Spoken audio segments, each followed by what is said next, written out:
There you go. I'd like to call the a regular meeting of council June 28, 2023 to order at 6 o'clock.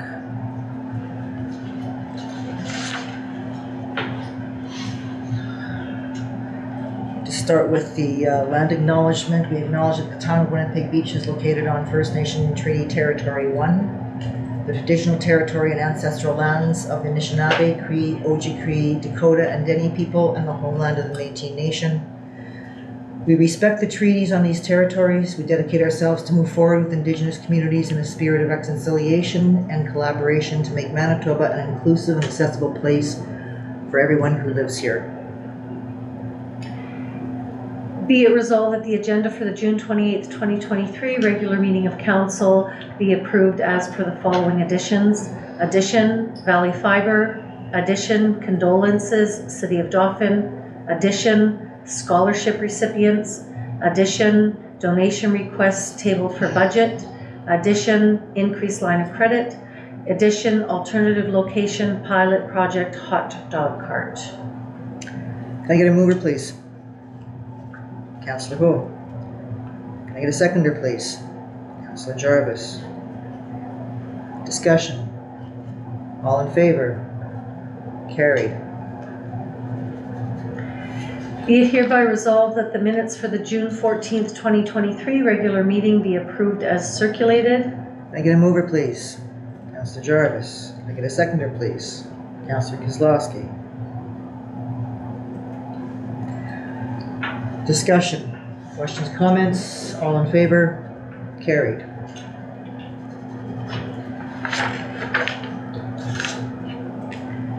Be it hereby resolved that council has reviewed the June 2023 monthly financial statement as presented. Can I get a mover, please? Councillor Gould. Seconder, please. Councillor Jarvis. I trust everybody had a chance to read the financial statements. Any questions, comments? Councillor Gendron. Yeah, I did reach out to the CAO with a couple of questions, and this is a work in progress. This is the start of it. It's from my understanding, the point of this first piece of it is to give us an idea of what the different line items are and how things are being. And as I say, it's kind of a work in progress for Tara. So. Okay, thank you. Councillor Jarvis. Yeah, with the actual budget, some of them it looks like we've got annual versus what we are currently. Like some of the variances are just huge. Is that what the case is? Like we've put in one of the lines says example 160,000, we're at 20, like we're 140,000 away.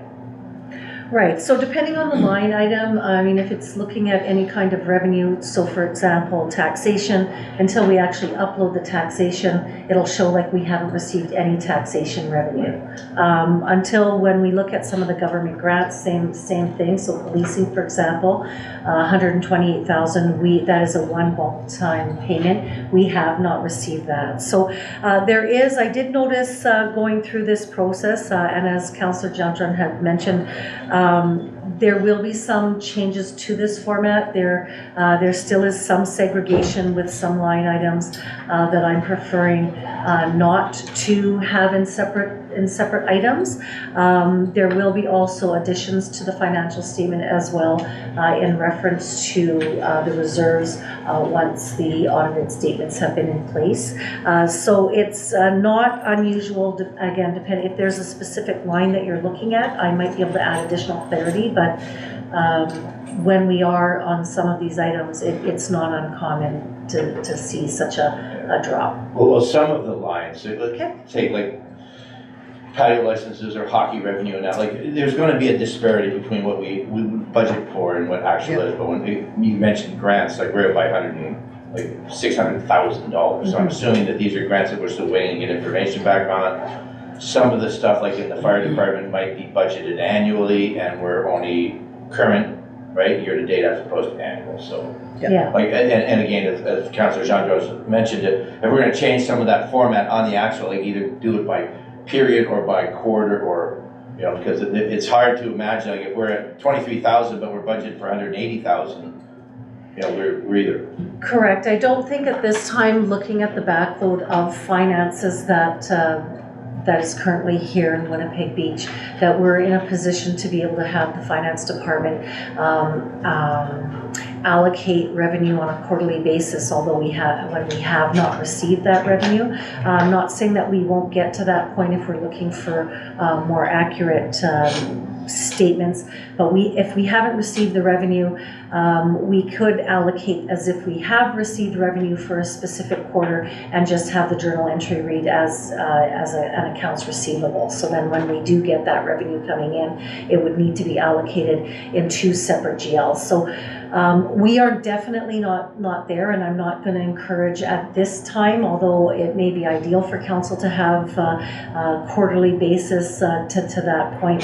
Until we're actually at that point of accuracy within finance, I can't recommend it, as it is too subjective when we start doing journal entries for receivables for revenue that we haven't received for end of year cleanup. And so again, being the fact that we haven't have our 21 audited or 22 audited financial statement, I'm being very cautious with 23 to keep it clean so that the year-end journal entries can be adjusted. one of the things that they had talked about before was knowing what we spent, how much we still have to spend, and as we get closer to the end of the year, so to speak. So I just wondered if maybe it was just a formula thing, so. Yeah, there isn't any set up formula within MuniWare that I'm aware of when we're looking at within the budget systems. And if there is, it is a series of journal entries that would be required on a regular basis. And right now, under the circumstance, I can't encourage additional journal entries right now. No, I just thought in some categories we're pretty far away, so anyways, thanks. Further discussion?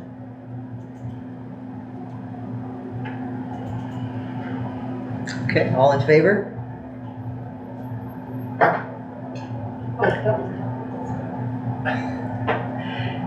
Be it hereby resolved that council approves the accounts payable listing being check number 21464 to 21450, inclusive of checks, electronic payments, and payroll issued in the amount of $48,191.54 as circulated, and be it further resolved that council approve check number 21502 in the amount of $350. Can I get a mover, please?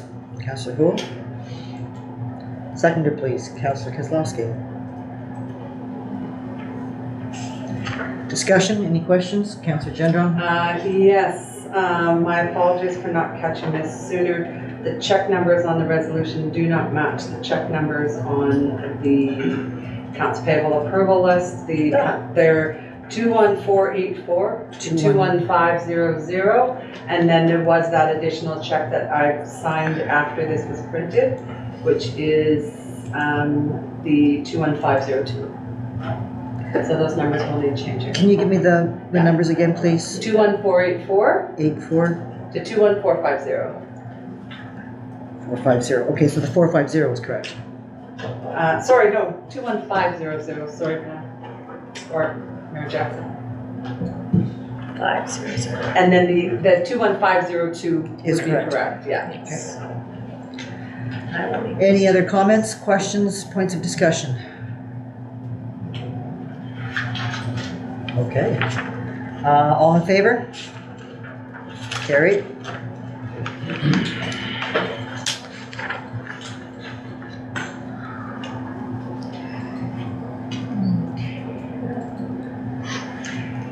Be it resolved that council for the town of Winnipeg Beach hereby gives second reading to General Enforcement Bylaw number 05-2023. Can I get a mover, please? Councillor Jarvis, seconder, please. Councillor Houle. I trust that everybody had a chance to review the general enforcement bylaw again. Is there any further discussion? Additions, deletions? Councillor Jarvis, you have a question? Yeah, and I think I asked this the last time, you know, if this is a common sort of a bylaw for it, just about going on to people's property, etc. I just wonder what conditions are they using to justify that? like one of the things that says, that the municipal act allows someone to go onto somebody's property, a designated officer. Correct. With or without permission. Could you show us where that is, Councillor Jarvis, please? What section is that? Hang on.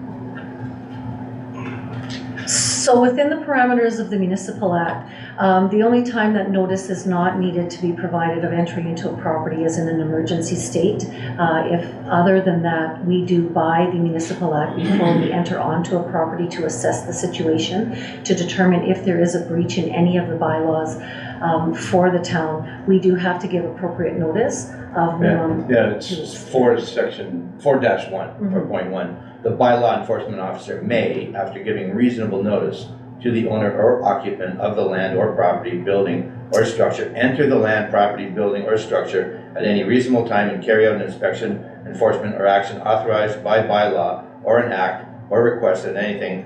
And it just gives him the right to go into the property Right, so. or in the property, in the building. With So, notice. right, and so when we look at this general enforcement, so the piece that's happening is instead of every single bylaw having its own level of enforcement for the bylaw, this enforcement bylaw is gonna covet all of the bylaws. And eventually, as we start updating our bylaws, instead of listing the enforcement pieces in it, so take, for example, unsightly property, instead of listing the enforcement pieces under the unsightly property pieces, it'll reference the enforcement bylaw. So you're not, when you look at changing anything within an enforcement piece through there, you're not changing all of your bylaws. You're looking at the one bylaw as the enforcement. So every other bylaw will be in accordance with the enforcement bylaw. So that's why it's not specific for a specific reason, because it could be for sewer and water, it could be contamination, it could be. Example, the person would have to say the derelict building bylaw. Correct. And Schedule A gives them Correct. the opportunity to say, this is my concern, ergo, I can go onto the property. At this general enforcement, he would have to refer to that particular bylaw. So the general enforcement, when we're looking through, so there's a few moving parts. So initially the inspection, we don't know if there's a legitimate breach in bylaw. So the process is we issue a letter that we've received a concern on whatever matter that is, and that an inspection needs to occur. It could be a neighborly dispute, and this file would not move any further. So we have to conduct an inspection prior to us determining if there is any breach in any of our bylaws, and that's what that refers to. If then there is breach further through there, we then have to send notice of breach of bylaw and be specific as to which bylaw, which section, etc., and what remedial work is required. And I know that we took this right out of the Municipal Act, this particular, like the actual text on these, unless I'm mistaken, it's right out of the sections out of the Municipal Act. So some of it's directly under the Municipal Act. These particular enforcement bylaws, as this is a priority for council to address some of the issues resolving unsightly property specific, that these bylaws were drafted up by legal counsel to ensure that if we are challenged in any of the steps or files that are opened under the new legislation, that it is current and that the legal counsel is comfortable enforcing that, right? So or defending that.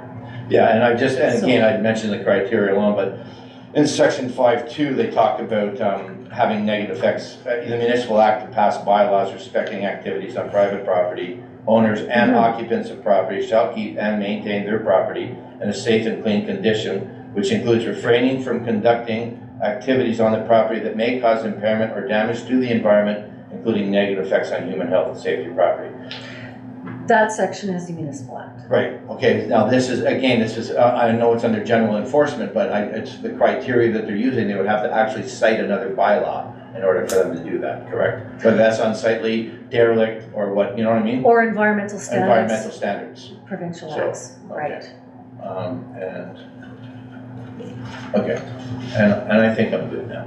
I just wanted to make sure, because it just, and one thing that they've mentioned, and the other one that I read is that, because you had mentioned it just briefly too about complaints, is that we cannot have anonymity on some of these things. Like if you're complaining about somebody else, then that complaint actually has to be registered in order to get the bylaw officer there, correct? That's correct, Okay. yeah. And then- Unless the bylaw officer, so I shouldn't say that is correct. Well, that's part of it. But It's not that's, the whole- that it's is, not the whole that is a reason. piece of it, because what we don't wanna do is encourage, where council gets involved in neighborly disputes. There are some fine lines Well, through that. I'm talking neighbor against neighbor sometimes. Correct, Yeah, and so. and there are, we have instances already of that, you know, on neighbor against neighbor against neighbor, you know, and it just, yeah, and it just, we don't need the anonymous. We're gonna bring in the bylaw control, the bylaw officer to make sure that we can actually cite a bylaw Correct. against that. And then we have the protection as a council to enforce that. Correct. Okay, thank you. Are you good, Councillor Jarvis? I think I'm good now. Thank you.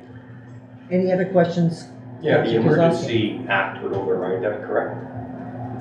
The emergency? Yes. Yes, yeah, Going up complete, to properties. Yeah, and- correct. And it says right in the bylaw Yeah. that under emergency conditions, they could do that. Yeah, as soon as we declare a state of emergency, then we can go on and Yeah, this in problem. an emergency or extraordinary circumstances. Other questions, comments, or points of discussion? All in favor? Carried.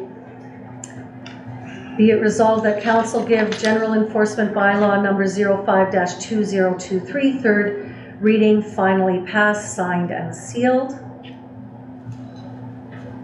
And this will be a recorded vote. Can I get a mover, please? Councillor Gendron.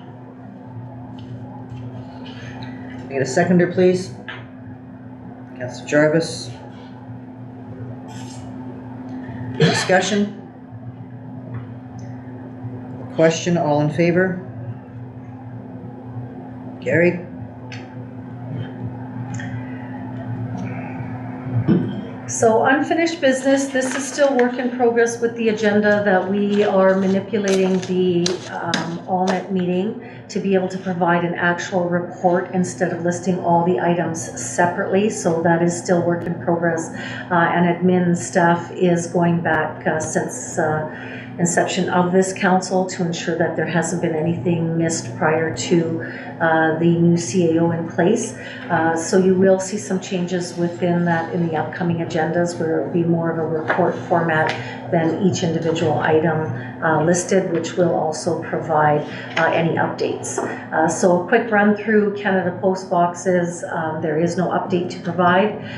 Curling recognition event.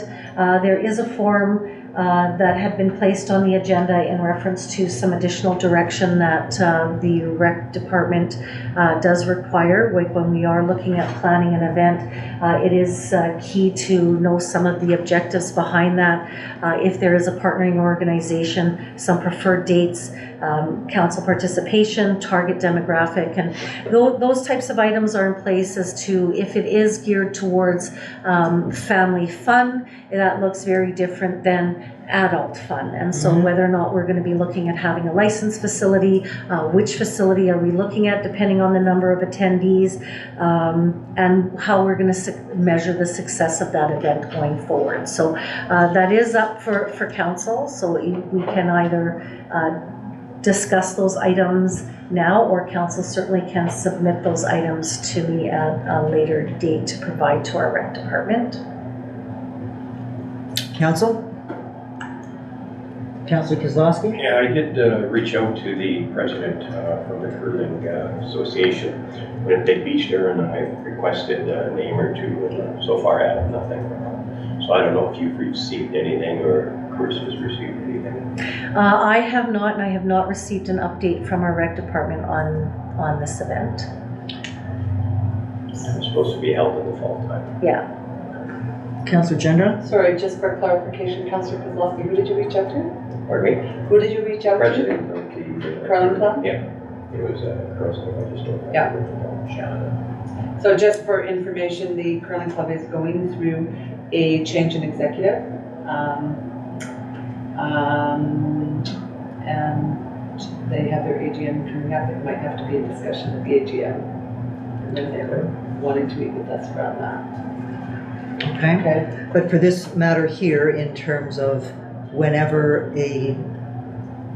whenever council recommends that we plan an event, that council then needs to be providing some information that is addressed in this form, as opposed to, suggesting, we should do something for the curlers.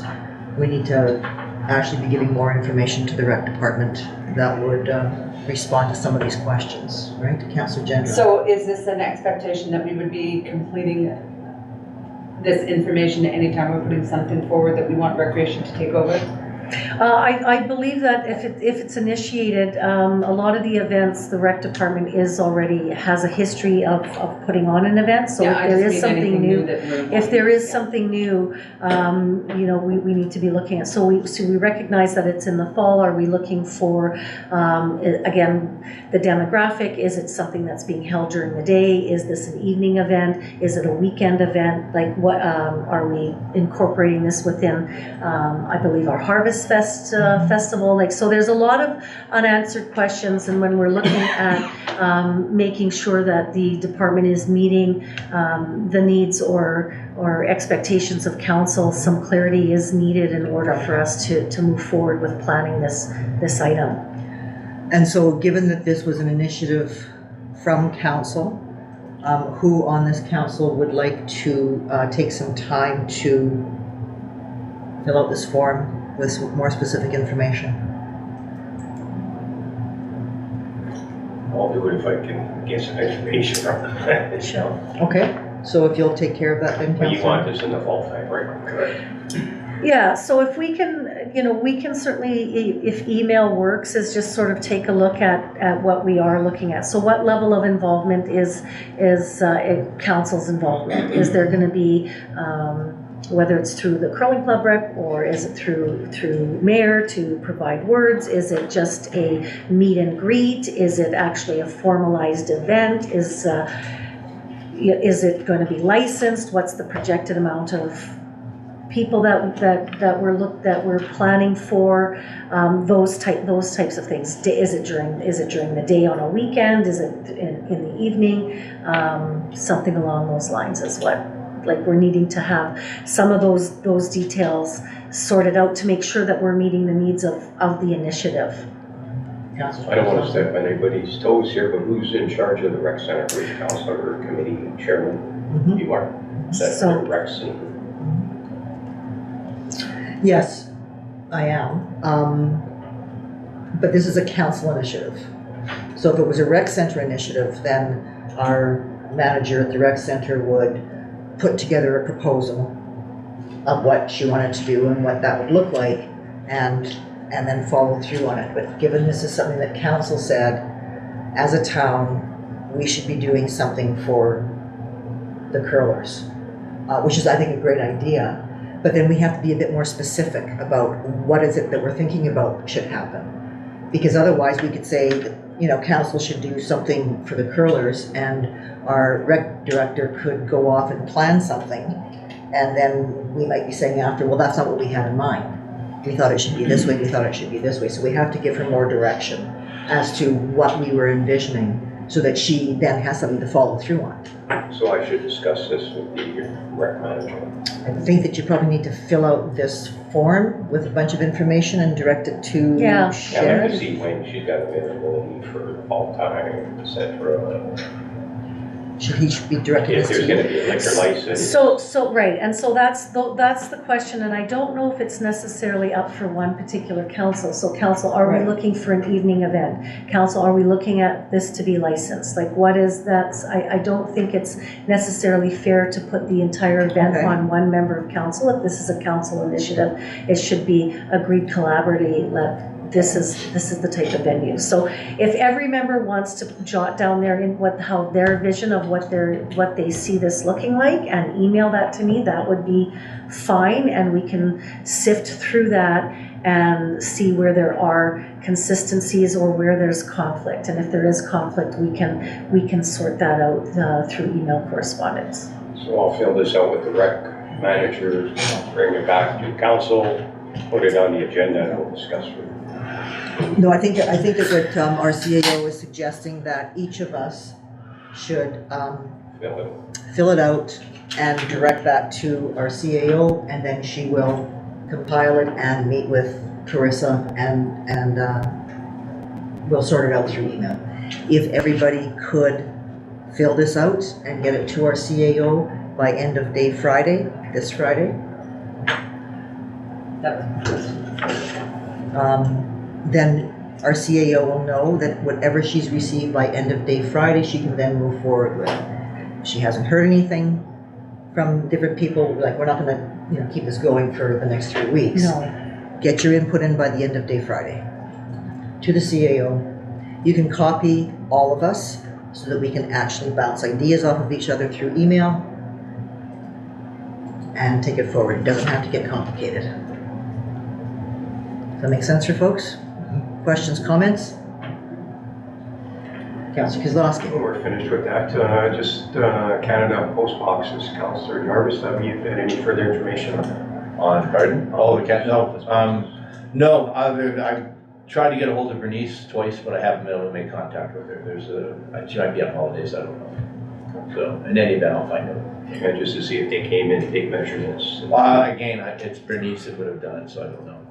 Councillor General. So just a question for clarity on this. Is this in the hands of the CAO? Yes. Or, okay. Yes, so Okay. administration will be actually issuing out a formal letter, getting confirmation of how many boxes, when to expect them, so that there is official confirmation on this item. We just have not received any update at this time. Thank you.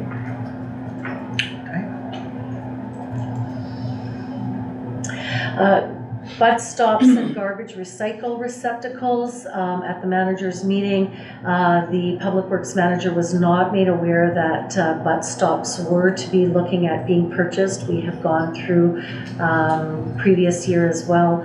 Nothing has been ordered.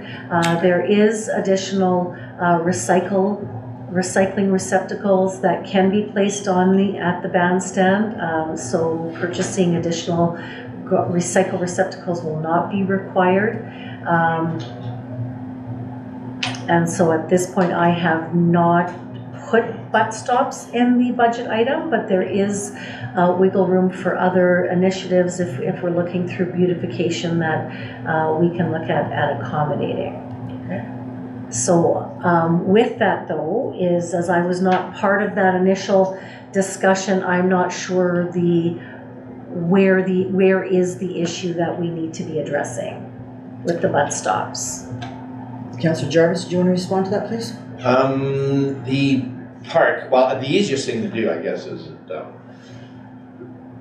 cigarette butts are the most primarily littered item on roadways, retail areas, storm drains, loading docks, construction sites, and recreational areas. I mean, 4,211,962 cigarette butts were collected on beaches and waterways globally in 2019. I could go on and on and on. There isn't one, if you go to Gimli, on the lamp standards they have for people that smoke, and I mean, I smoked for 35 years, I haven't smoked in 15. And you would just butt your cigarettes on the ground. And now because it is the second most polluted, I don't know how to describe it. Mm-hmm. Cigarette butts, makeup, and cigarette paraphernalia, the second most littered item on the planet. And they're not biodegradable. Everybody thinks cigarette filter, but they're microplastic and all, and they find their way through storm drains into waterways and so on and so forth. All we need are the little containers that they put on the poles and people that smoke. Because if you're going to the bandstand right now, you can't smoke that park. So if you're in the public park right now, you're not allowed to smoke on the beach. So guess where they come? They cross the line on Main Street. They stand on Main Street. They smoke and they go like this. All we need are the bus stops, and even if you get half of them, do you know what I mean? That the person sees it there, and respectfully, they'll put it in there. So it's along Main Street is where, that's what Yeah, I'm because saying. if you're- This is an if- item I wasn't. Well, assuming anybody in this room smokes, if you're going to watch a band at the bandstand and you want to go have a cigarette, you can't smoke in the crowd. You got to get up, stand on Main Street and cigarette. Now, you're not going to butt it in your hand. You're going to put it on the road. And when that happens, I mean, eventually it finds its way into the storm drain and back into the lake. So if we put up the butt stops, and we might be able to find some sort of a grant for that, who knows, to have them put up there. I just find it kind of weird that we don't even have those. So that was the issue that was brought up. Yeah, that was the issue, and it was brought up before, and just, without getting into the whole thing, but I mean, there's cigarette butts everywhere in downtown Winnipeg Beach. They are everywhere. Okay. We probably need one actually by that Orbit garbage can too. Yeah, we need something. And like I said, I've been pushing this for a couple of years now. There were recycling bins by the Orbit as well. And that's where the recycle bins, okay. Yeah, because people use that big Orbit for all their plastics and it Okay. just goes in the garbage. Next. Okay, unsightly property and derelict vehicles, there were some revisions that council had requested to have in the bylaw. They have now since been updated. I don't have this for second reading at this time until I've confirmed that the revisions meet council's satisfaction. We had in section C, derelict vehicles, we wanted to look at having ATVs, so the verbiage of off-road vehicle as described in the Off-Road Vehicles Act, and as part of the notes, you'll see the list of what is considered as an off-road vehicle, and as well as under that same section under B, in reference to having a valid registration or other form of private insurance. So that has been added. Under K, unsightly property, the added appliances, furniture, and hedges / shrubs have been added, and graffiti has been added under the standards portion under section 3.1. The two items that are required that require clarification is section 4, notwithstanding sections 2 and 3. A person may park or store, and we have 2 derelict vehicles on a property provided that, and yet there's additional requirements. Is to the amount that council is wanting in this bylaw? Discussion? Councillor Jarvis?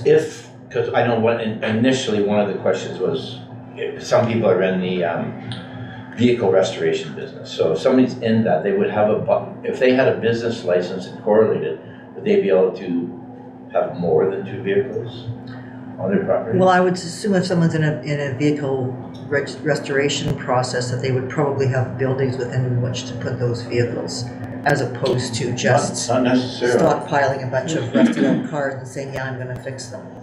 So that's crossing the boundary with the zoning bylaw. So when we're looking at vehicle restoration business and home-based businesses in a residential property, there are some parameters. I do not have the zoning bylaw in front of me to say what those parameters are, but I suspect that it's highly unlikely that vehicle restoration, any automotive form of business would be permitted under that residential piece. And so either there, at that point, it would either need to be rezoned as business or be in a commercial zoning. And then there are parameters within that zoning as to what the requirements are to have that type of business. So which wouldn't fall under this particular item. There is that piece though further to this section that is needing clarification, as there are 2 options for council, that with having a derelict vehicle, the vehicle's in the side yard or rear yard of a property and is covered by a tarp that is in good state of repair, so that is the option. Or the other option is no part of it is visible from any public road. Okay, Councillor Kozlowski? Yeah, I was just going to refer to that derelict vehicles. You put a tarp over them, that's fine. And let's say they haven't been driven or moved in the last 3, 4, 5 to 10 years. You put a tarp over it and it's fine. That's how what's the up for bylaws discussion. reading, sorry. That's what's up for discussion right now. Yeah, that's So- what's up for discussion right now, those 2 pieces. So the CAO is wanting input from us. Do you, So we should find out if that vehicle has moved within the last so many years and put a year factor in there somewhere. And if they're not moving it, they're not using it, it's classified as derelict, then you move it off the property. Councillor Gendron. I believe the CAO raised a good point on this discussion at the last meeting, stating, so we put that in there and all they have to do is move the vehicle and move it back and time starts all over again. So putting a time factor in there isn't necessarily going to be enforceable, or, you know, just by saying if it hasn't moved, if they haven't moved the vehicle off the property, so they get it towed onto the street and they get the tow truck driver to put it right back, and then they can claim that they've moved it off the property within the last 5 years. So I don't know if having that is as effective as just indicating that the vehicles need to be covered and they need to be completely covered, because if the wheels are showing and they're all, you know, the tires are off and it's just the wheel wells and they're all rusted out, it's again, not a very pleasant thing to be staring at all the time. Councillor Kozlowski. It's okay. Okay, Councillor Jarvis. Yeah, I just, because I'm going the number of vehicles, the zoning bylaw, so if we had, if they were zoned as in a commercial district or had zoning changes, would they be able to have multiple vehicles? Well, that would be dependent on if it was permitted or not, Yeah. and they follow other legislation. I know that, I think a case in point is when you look at one of the biggest things that's so easy to see, some of that legislation is when we look at auto wreckers. There was a period of time where auto wreckers did not have to have fenced areas, did not have to And that's have kind of where I'm going at with it. Right, and so that's determined not by this bylaw, that is determined by your zoning bylaw. So there, you cannot have So, but again, bylaws the original that point, are all encompassing. if he says, yeah, if he says, I have a business and this is a business, and he's zoned for that, so that this wouldn't even, Then this would not this would be be, moot. this would be correct. Yeah, then it and would that's, be- all I want, because there are people out there that are enthusiasts and then they buy these things, and some of these people go all into the southern US to get parts. And you know what I mean? And then they rebuild these things and it's more of a hobby, and it's a pretty expensive hobby, so. It is, and so that's where I'm looking for So they would actually have clarification. to change the zoning. When we're looking at, if we'd like to bring the zoning bylaw forward at the Okay. next council meeting, I certainly can do that. Thank you. But So can That council, has nothing to do with this Yes. particular bylaw. Okay, can council please give some direction in terms of 2 vehicles? I'm okay. Councillor Jarvis, you said. I'm okay with 2 With vehicles, 2 no more than vehicles. 2 vehicles. Councillor Gendron. 2 vehicles completely covered, wheels and all. Well, Yeah. we're just doing with Sorry. 4.1 right Yeah. now. 2 vehicles. Anybody else have anything to say about 2 vehicles? Councillor Gonna be a Kozlowski. trailer, a boat, 2 vehicles. So- classified as a vehicle. Yeah. Right, so under Yes, license. definition, derelict vehicle is a motor vehicle or motor home as described by the Highway Traffic Act, and an off-road vehicle as described by the Off-Road Vehicle Act. And so that other provision under the definition, with the notes that we added those changes, that's what's listing all of the encompassing under the definition. You've got it on your computer there, Councillor Kozlowski. Just look further up under definitions and it defines what we mean by vehicle. Right. Councillor Jarvis. And we had mentioned in the last time, in the first reading, if insurance, like when you get into multiple, Okay. I'm just gonna stop you right there. We're just right now deciding on the 2 vehicle issue. right, but that was my original point in the first reading, was that if I had 2 used to have a vehicle with no plates on it, but it was fully insured. Correct. Because I never drove that. So I had multiple vehicles on my property, but they were all insured, they were all drivable. Correct, and I did mention prior to us going to the decision under section 4 exemption, that under the definition derelict vehicles, where we've added the off-road vehicle, and under section B where we have added, or other form of private insurance. So that was mentioned. Okay. Okay? So we're good with 2 vehicles? 2 vehicles is 2 good. vehicles is good. Okay, And then B, the vehicle's in the side yard or rear yard of a property and is covered by a tarp in a good state of repair. The other option is saying that no part of it is visible from any public road. Which would we prefer? Councillor Gendron, I would like to see none of it visible. none of it visible from any public road?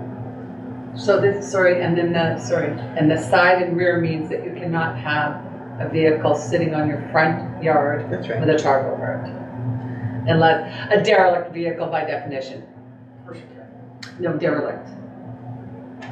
And what this is saying, just so I'm clear, this is saying you can only have it in your side and rear yard. This is saying that it can be in the side yard or the rear yard of a property and is covered by a tarp in a good state of repair. And we could also, if we want to, add, no part of it is visible from any public road. The question before us is, do we want to add that part or not? But if it's in the driveway and it's got a cover on it, Councillor Houle, you wanted to speak? yeah, if it's got a cover on it in the driveway, what's the difference? It says, See it. okay, but the bylaw is saying it has to be in the side yard or rear yard and covered by a tarp in good state of repair. We also have the option of adding, and no part of it can be visible from the public road. Question before us is do we want to add that phrase? Councillor Jarvis, I say no. thank you. Other councillors, Councillor If you Kozlowski. got it at the side of your house, you're driving by, it's visible from the roadway. Right? That might be true with some yards, and it might not be true in other yards. It depends on the makeup of your Oh, yeah. yard. Councillor Jarvis. There are plenty of vehicles, and I'll just say in our general area, that are covered by tarps, and they're not derelict vehicles, but you can't see anything underneath them, and they're parked in your driveway. So what I don't want to do is, we're looking for vehicles to see if they're derelict and they're perfectly functional. Okay. Councillor Gendron. Okay, just so I understand that we're all on the same page. This question is relative only to derelict vehicles, not, let's say, somebody's summer vehicle, who they have it insured, and they have it sitting in their driveway under a tarp. This question is not referring to that. It is strictly derelict vehicles. Correct. Yes, this is Okay. derelict vehicles, only have two of them, Side and rear the yard. side or rear yard. Do we want to add the comment, no part of it can be visible from the public road? Councillor Jarvis. Regardless of derelict or not derelict, anything completely covered in a tarp, you have to actually stop your vehicle, get out, lift the tarp up and see what's underneath. I understand. Right, so it's not, the question, and yeah, I understand what Councillor Gendron is saying, is that unless you know that vehicle in the front yard is a fully functioning car, how would you know? But this bylaw isn't about I know, enforcement. but that's why I said, Okay. that's why I said. Let me finish. This bylaw isn't about the enforcement. Our bylaw officer, under the enforcement bylaw, can then notify the homeowner under the section that we were just talking about and say, I would like to come and do an inspection of your property. And can then go and lift the tarp and look and see if it's a derelict vehicle or not, if we so choose. If there is a complaint about that yard or about that vehicle. That aside, this isn't about enforcement and how are we going to enforce. This is just dealing with the issue. If someone has derelict vehicles, we said that they can only have two in the yard. This is now saying that the vehicle is in a side or rear yard if it's derelict and covered by a tarp in good repair if it's derelict. The only question before us is, do we want to add no part of it can be visible from the road? That's the question before us. Councillor Houle. I say no. Okay, thank you. Councillor Gendron. I would like to see it completely covered. It is So it completely is. covered. That's not the issue. No, it is not completely covered. If part of it can be seen. Okay, then now, sorry, No. but all of this has just spun my head around. Okay. And This is about no part of it is visible from any public road. And I would like to see that no part of it be visible from any public roads. Thank you. Councillor Kozlowski. Yeah, I agree. You agree that no part should be visible from any public road? Yeah. And Councillor Jarvis, you're saying no, you do not agree with that. I don't Councillor agree. Houle, you say you don't agree with that. Only reason because winter, summer, trees, no trees, it's different, right? I mean, I'm just saying, winter, everything falls off, you can see it. Where is it? Okay. So to be clear, so when we're looking at this as this is a bit of a split position, if we are looking at stating no part is visible from any public road, what is the expectation of council? Is it then the expectation of council that the derelict vehicles must be in a building? And if that is the expectation, because it's not visible from any public road, then I'm stating we change section B where it says that it can be in the rear or side yard and covered by a tarp. Because if the expectation is you cannot see it from a public road, what we need to be clear, if we're expecting our bylaw officer to enforce this bylaw, what is the parameters? Okay. I would like to change just- my position. Based on, sorry. Okay, just wait a minute.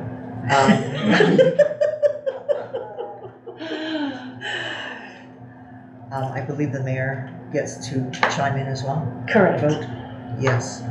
I say no, we do not add that option in, and we just have it in the side or rear yard, covered by a tarp, in a good state of repair. Perfect. Councillor Gendron. Yes, now that Thank you. the CEO has clarified something in my mind, I'm in agreement that no, it can be in the yard. It does not need to be. Brilliant. Okay. Thank you.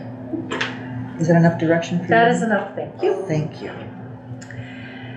Draft bylaw 08-2023 administrative penalty scheme in reference to this bylaw. This bylaw has not been given first reading to date until we review some of this Schedule A. And so it was brought forward where we had the discussion about this bylaw at the previous meeting. And so now we are looking at what is stated here as fines and where council's comfort zones are, and if we are looking at amending that. If there has not been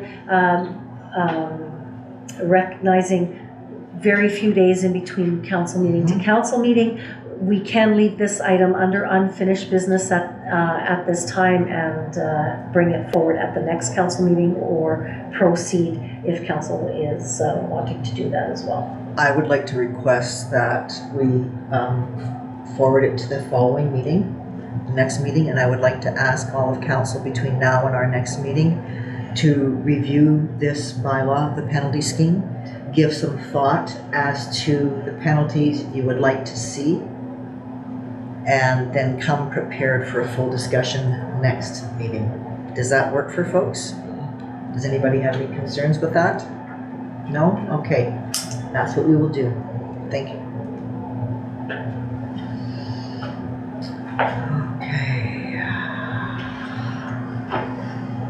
Okay, the AMM required risk improvements as per the report provided. This has been deferred to the safety committee that will be reviewing it, as the department heads with Public Works and Fire is also on that committee to provide further information. Once the safety committee has compiled a report in reference to the insurance requirements, that will then be presented to council under unfinished business. And just a reminder to folks, we've started the unfinished business portion so that we don't lose any issues. And it stays on the agenda until we can resolve it. So it doesn't mean that because it's on the unfinished business that everything has to be resolved at this meeting. It's just tracking the issues and keeping council up to date about what's coming up, what we have to think about, and what we need to do. Okay? Next. Maple Street Pier. So we have been receiving additional concerns. The reply has been very standard as per other replies that I've provided.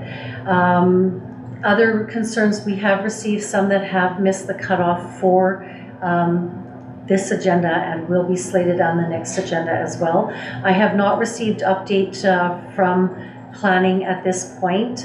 They are still looking within those parameters to ensure, because of the area at one point when we look at with the provincial parks, when we look at these road allowances, they are pulling a lot of these in-depth plans and the road registrations as well, and they're trying to determine, to ensure that any road allowance that is put in place right now is in fact municipal road allowance and not Crown road allowance. And the only reason that's coming into play is in fact with the original plan of, road plan that was provided back in 1904, those roads did stop at what is now Prospect.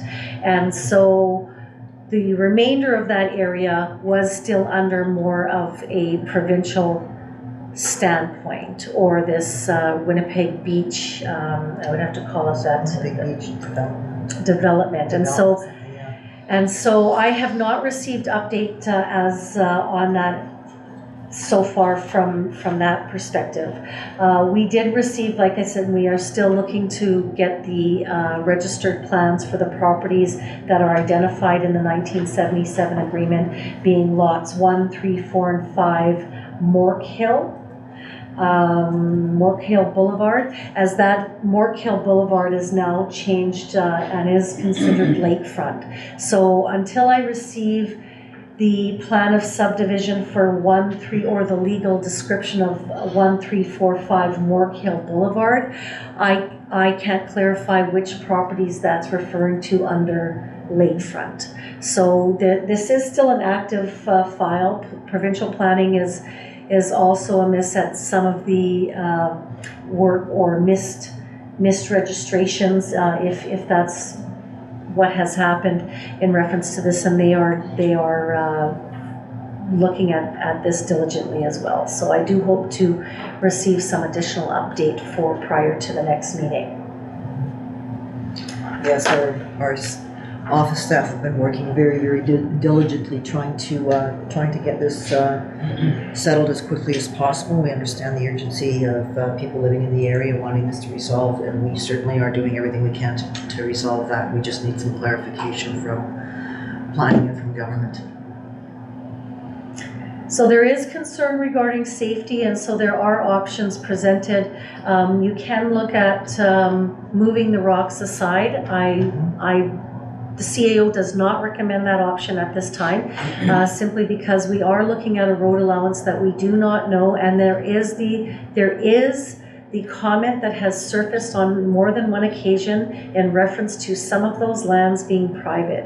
And until we really determine what has happened and resolve some of these older agreements and make sure that we know that we have the authority to enter onto those lands, there is the plausibility that the road allowance is also under provincial jurisdiction and not municipal jurisdiction. So I highly caution council through that. I recognize that this is a sensitive issue. I recognize that the community and through summer, it is unfortunate that one incident of stairs being removed has morphed into this vast unknown, and how there isn't clear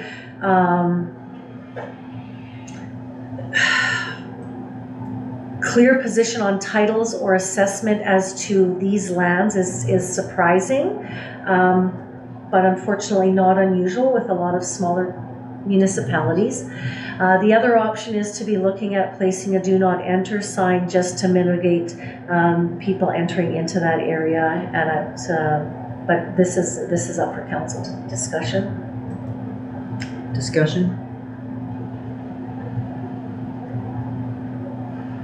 Councillor We Kozlowski. don't carry any insurance on that, do we? So on those structures, that Maple Pier was not listed under those structures. And so then we get back into those gray areas. So under our insurance plan, we do have general liability insurance.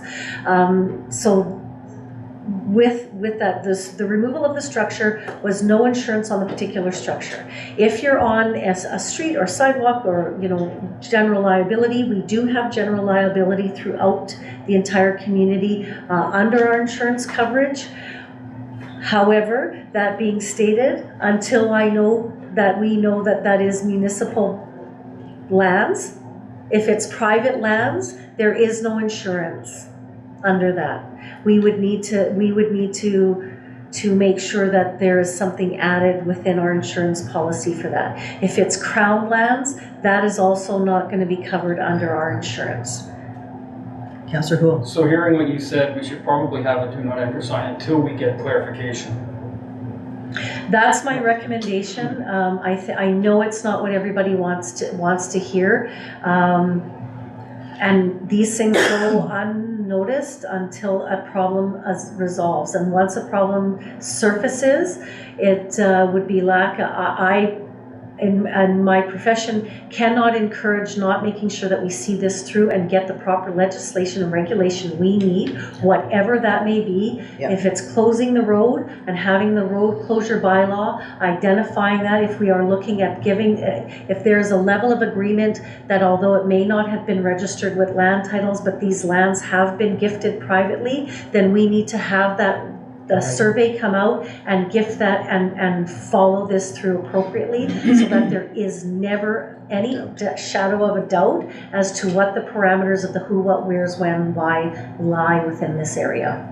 Who's responsible and those kinds of things for sure. So Councillor Houle, you're stating that you think that we should have the do not enter sign just to mitigate any risk? I follow To what anybody? the CAO suggests. Absolutely. Anybody disagree with that? Okay.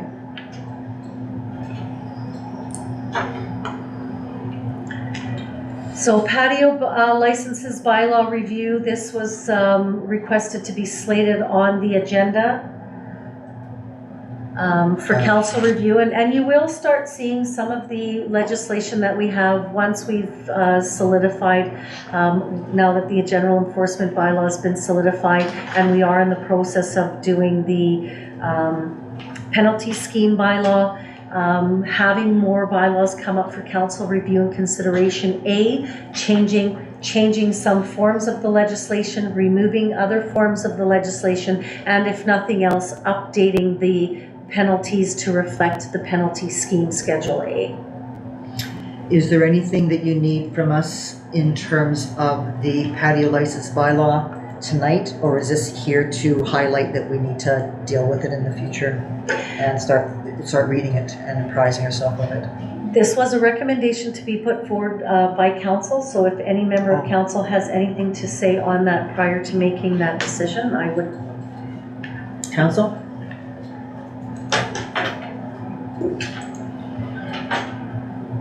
Councillor Gendron? I believe I was part of this discussion at the tail end of it, and when there was some discussion about the curbs, and then the decision was made to just have them where there's a patio license, because I had suggested that it was a little late in the season to be making the drastic change of no curbs, because we had, so then that, as a result of that discussion, I believe is what it was decided that it is a bylaw we need to review. That Councillor Kozlowski brought it up initially, and the idea is I think we need to look at this well before, not necessarily right now, but well before businesses are making plans for next summer. Perhaps if we could early spring have it ready so that they know what they would be dealing with. I'd like to suggest to council if it's possible to, we can keep this on unfinished business and maybe look at it over the winter. Because I know right now the office is crazy busy dealing with all of the current issues that they're trying to deal with and all the current bylaws we're trying to rewrite, and putting another bylaw into the mix to take care of, I think, is not feasible right now, and other things are going to get dropped. So we don't have to do this for this year. And if we can keep it on our unfinished business and something that we can tackle over the winter and be ready for next spring, I think that would probably be the best for everybody involved, unless I hear a different opinion from council. Okay, then that's what we're gonna do.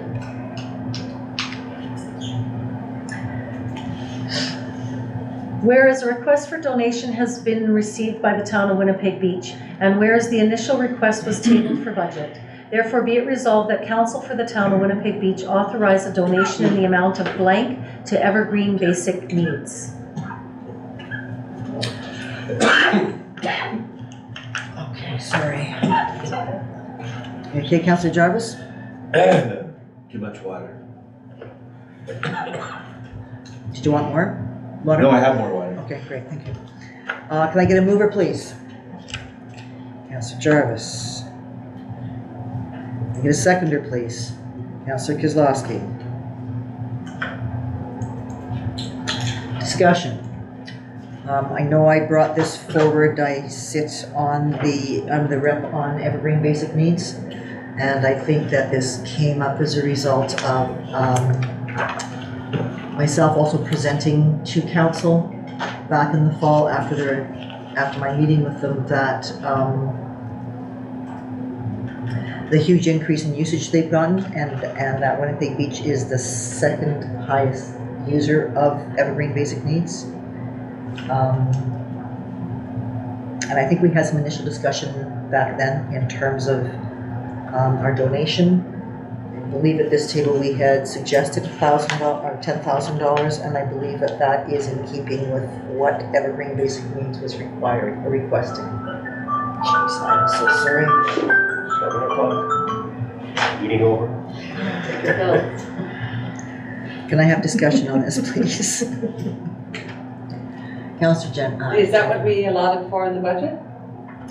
So there wasn't a specific amount allotted for in the budget. From the financial statement, you can see under miscellaneous grants, which is / donations, that is an update just in the description. $30,000 was allocated. To date, $2,700 has been expensed. Other discussion? Are people good with $10,000? Let's put it up there. Yeah? 10,000? Okay. All in favor? Carrie?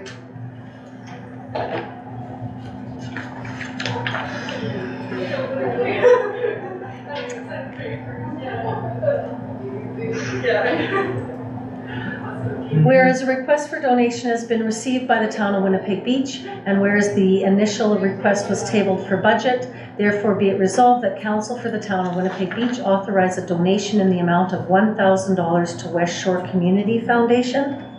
Can I get a mover, please? Councillor Jarvis.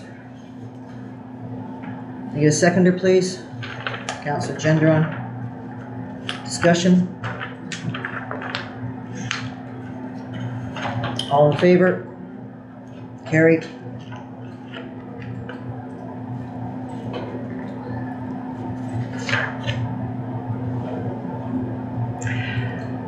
Whereas a request for donation has been received by the town of Winnipeg Beach, and whereas the initial request was tabled for budget, therefore be it resolved that council for the town of Winnipeg Beach authorize a donation amount in the amount of blank to Manitoba Crime Stoppers.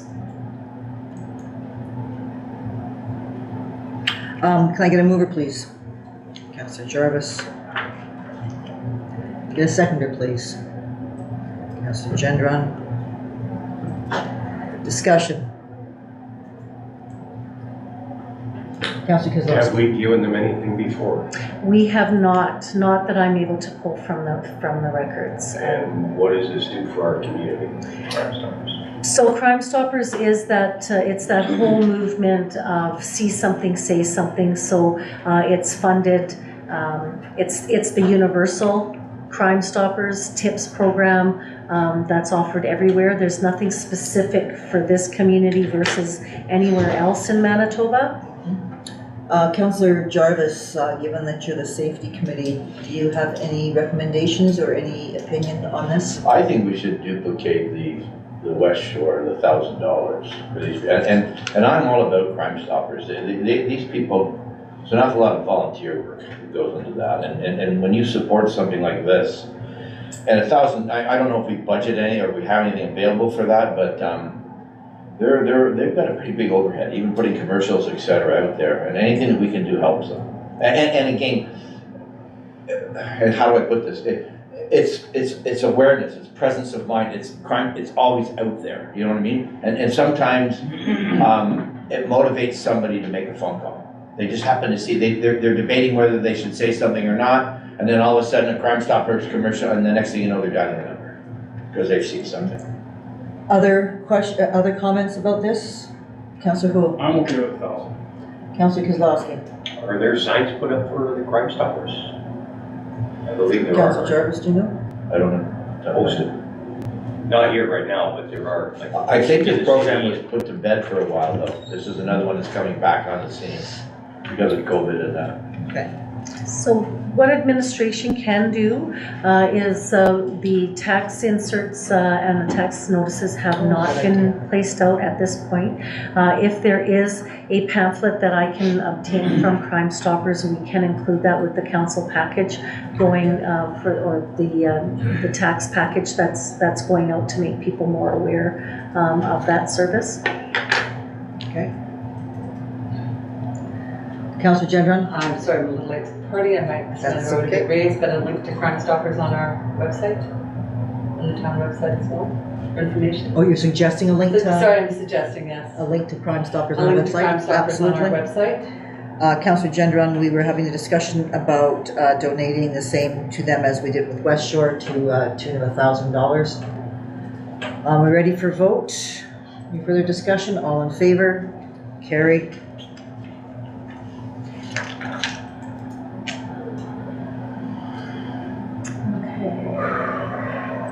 New and general business, Access Credit Union notice of non-renewal for council discussion.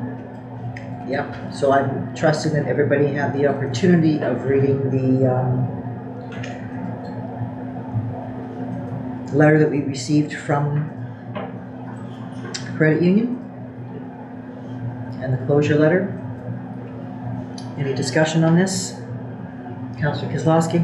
Yeah, now, are there going to be any notices put out by our town, municipality, and we are looking for another bank and another credit union to come in? You can give them a month or two free rent. Like, this is going to hurt a lot of people here. It's going to hurt a lot of the seniors. Some of them don't want to drive to Gimli. It'll hurt us as well, our office. We should get somebody in here, guaranteed. So I think the sooner we get started with this, the better. I certainly agree with you. I hesitate to say, and maybe I'm just being a pessimist, but I think it might be really hard to find another bank or credit union who's going to want to open up a new bricks and mortar, because most of the banks and credit unions at this point are closing down buildings because more and more people are using computer and online banking and all those kinds of things. I mean, we can certainly put a call out and try, and if someone knows somebody who's, high up in RBC or CIBC or TD or whatever, and say, hey buddy, do you want to open a bank here? I've got the feeling that isn't gonna bode well. I was talking to, I'm seeing everybody's hand go up, so I'll get you in a minute. I was talking to our CAO about this last week and wondering if we could even do something in cooperation with Access Credit Union, like having the handy van, sharing cost to a handy van that would go between Winnipeg Beach and Gimli a couple of times a week to take seniors back and forth, and maybe the town can play a part in that to try and mitigate some of the difficulties.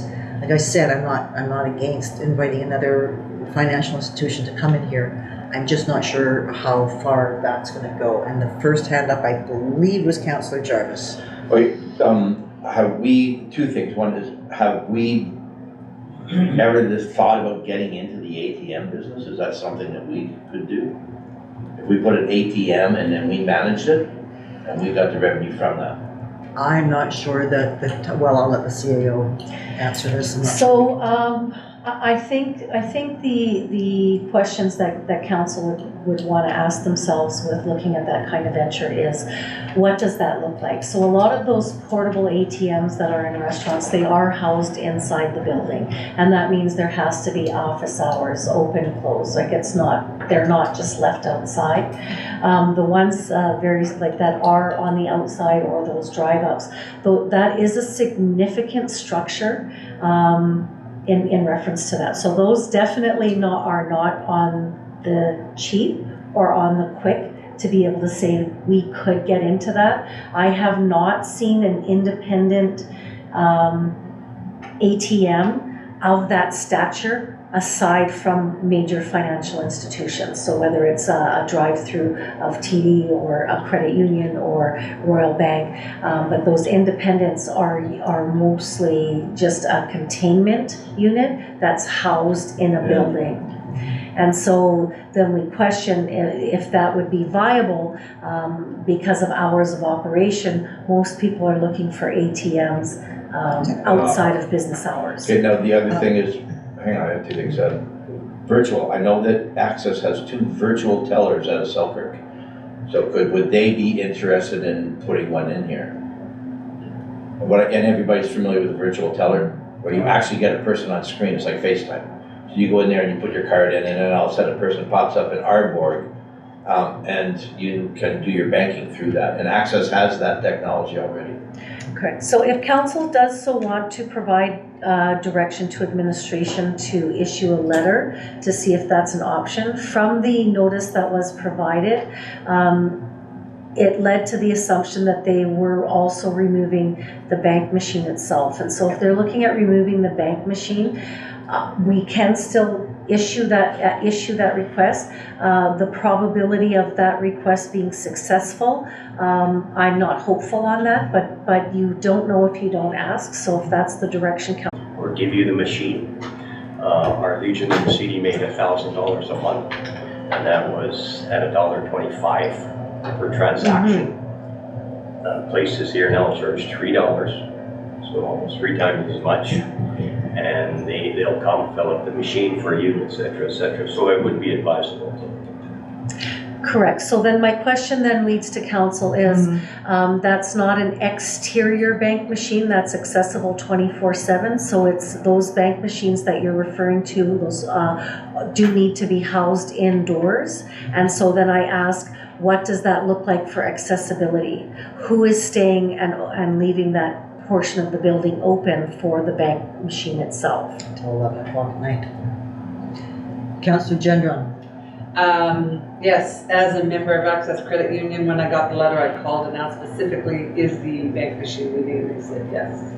The only other thought that I think might, they have the virtual teller in Gimli already.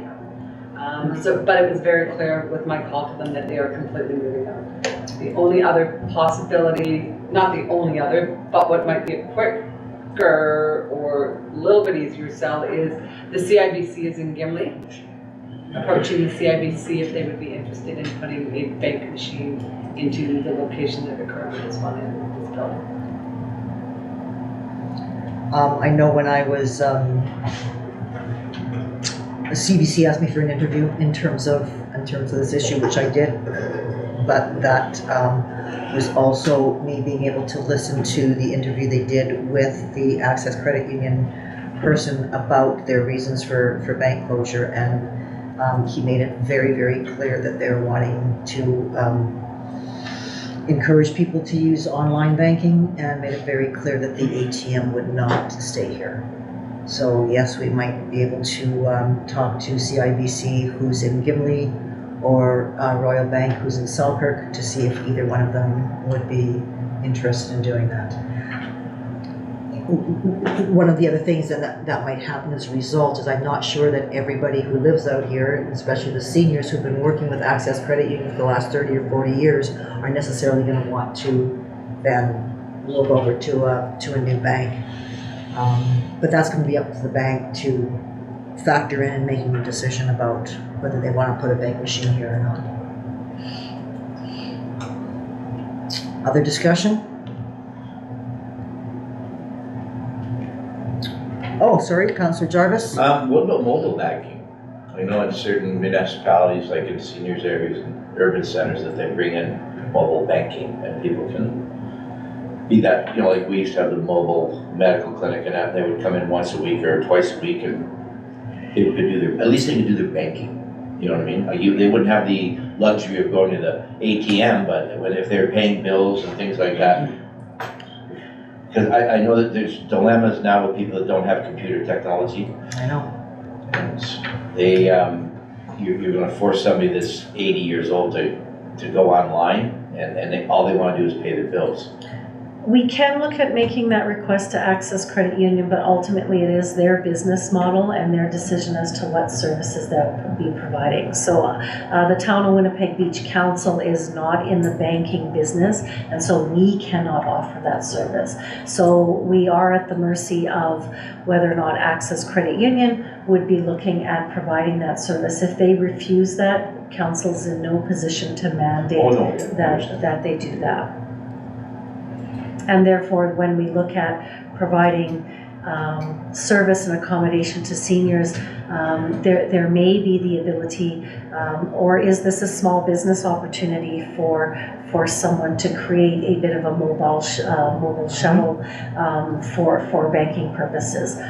If it's not a small business opportunity for someone within the community, is there room for working within the handy van to schedule a set date once a week, once every 2 weeks, and those costs, again, we could make the request of a cost share agreement with Access Credit Union, or is that something that the cost would be borne to town council if that's the priority? So there is some additional discussion that's needed in reference to this.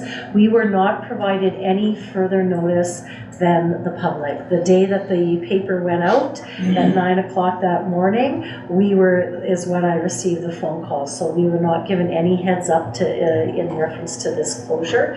I do caution council, when we look at this is really pointing cases, as Councillor Houle is taking a look at possible other utilization for that space. And although a financial institution or lack thereof creates a bit of a void within the community, I do have to reiterate with Mayor Jackson that having another banking financial institution come here may not meet those needs of our seniors of the community, because they still will not have the full access banking privileges unless they switch financial institutions, and that is a big ask of anyone, let alone the elderly community. So I do think that when we look at planning and possibly setting separate meetings aside strictly to focus on some key issues, and this would be one of them when we look at planning and development, utilization of this building, I think that an in-depth conversation, it warrants more than just 20 minutes at council meeting, and I would encourage council to look at setting up a special meeting to really take a look at some of the spaces, key spaces that we want to make some decisions on, and that this space being one of them. Any further discussion?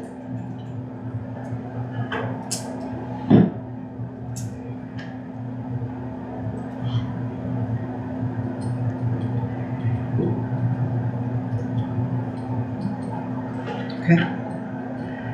Be it hereby resolved that council approve blank to attend Community Futures East Interlake AGM being held in Gimli on July 10th, 2023 from 5 p.m. to 6 p.m. with no registration fee. Out-of-pocket expenses and travel per diem are applicable. Can I get a mover, please? Councillor Houle. Get a seconder, please. Councillor Gendron. I do sit on the on the Community Futures East Interlake, and that's the time of one of our regular meetings, so I will be attending that as a member of that board. Certainly, anybody else who would like to attend would be more than welcome. Anybody who would like to attend? I'd be interested. Councillor Gendron? Anybody else? No. Okay, all in favor? Carried.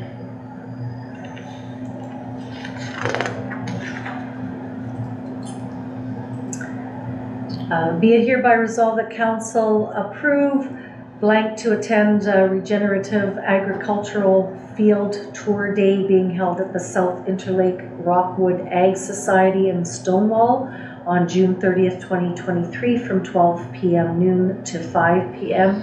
with no registration fee. Out-of-pocket expenses and travel per diem are applicable. Can I get a mover, please?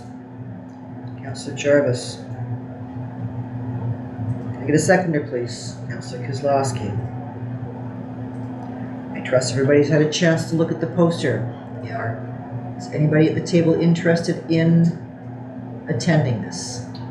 I would be on the, looking at the improvement of their operations as it relates to watershed health. I think would be very,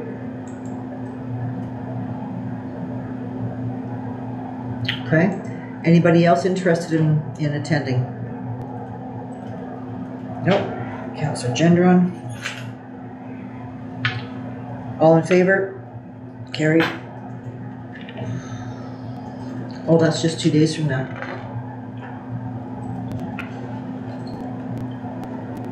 June 30th? not by a week.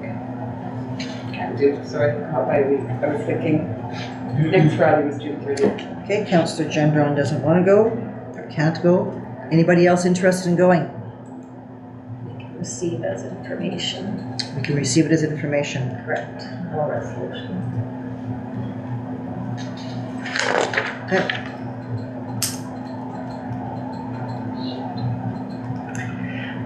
Sustainable building codes, so there is an email link that I will provide to all of council. There is an organization who has some concerns in reference to the new building code standards, and that it's not taking a more proactive stance on some of the renewable energy and some of the green fields. So if this is a passion for, there's a variety of aspects and different links for me to go through that all. But I will send that out so you can click the links, and if there is any input of council that may have in reference to this, the province will then reassess all of this information and take a look to see if additional standards or improvements are required.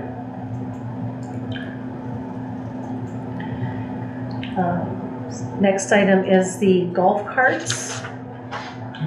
So there was a request that was brought forward, and it's really just for first heard deferred to some extent. There's no motion brought forward. It's just having council's thoughts if this is something that we're looking at. If it's not something we're looking at, what are some of the, where that lies in reference to knowing what administration needs to provide for council if this is something that they are looking at moving forward with.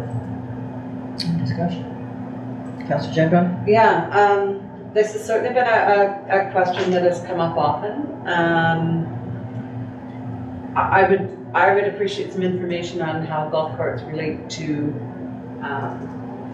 road rules with the province and our bylaws and things like that, so that we can maybe, I think based on past conversations in the short time I was on previous council, it's just always been a given, and I don't think it's ever been completely explained why. So why we say no to golf carts, for example, on Prospect or any of the streets, not crossing the highway and those sorts of things. So I believe it may have been pushed off on the thought of what's allowed on roads. So if you could get some information on that would be helpful. Okay, Councillor. Yeah, where I came from, I moved from Cape Cod, mine area. There were always golf carts on the road. RCMP says they are not allowed on any roadway because of the speed they're going. A lot of the kids are driving them, and they are fined if they catch them on the roadway. They came out twice, gave us warnings, and if they said the next one they catch will be fined for driving golf carts. Having traffic, that's what I was trying to. Councillor Jarvis and then Councillor Houle. Yeah, I've had about 3 encounters with them, one by the tennis courts and on Prospect, and they were all drinking, and another one was downtown last, and there was a 9-year-old girl driving it on Main Street, and it was pretty busy. It was a Saturday, and there's traffic everywhere. I think that, and they're really hard to see. They go slowly, and they come in between things, so I think that, I would vote against it. Councillor Houle. Yeah, one of the biggest problems was golf carts are not built to sustain a collision. There's no turn signals, lights, there's none of that stuff on golf carts. Plus, the age of the person driving the vehicle there's a lot of factors. It's not a lot of. Yeah, and honestly, that never occurred to me. The only people I've seen using golf carts in this town has been seniors, you know, taking their golf carts and coming down to Park Place and doing their grocery shopping and going back home. And I thought, well, what a clever thing to do if you're needing to get groceries and you don't have a vehicle, and it makes it more mobile for seniors. But I never thought about like 9-year-old kids And the driving golf collision carts. is scary Yeah, too. there's Pardon no me? The seatbelts. collision part is scary. Oh, and the collision part is very scary. People get ejected from them if you make contact. Okay. Councillor General. Yeah, and so, and these are all really good things to be taking into consideration when making our decision. And I just think it's time that instead of us, and that's a collective us, not necessarily the 5 of us at this table, but I've been saying no, no, no, no, no. I would like to see there actually be a fact-based decision made so that the public has a really good understanding of what our decision is, or what is behind our decision. Okay, and Councillor Jarvis. Wouldn't they have, and Councillor Kozlowski mentioned, the RCMP would have text on this in the Motor Vehicle Act. Yeah. Somebody would have text. So I'd like to suggest, it doesn't sound like it's a pressing issue right now that council is needing an answer to ASAP.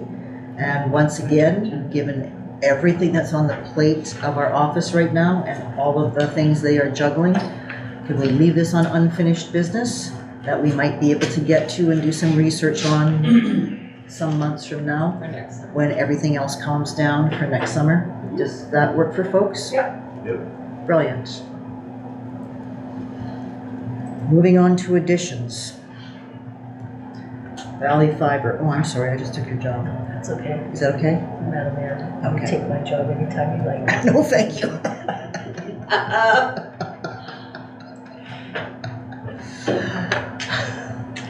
Valley Fiber, who brought this forward?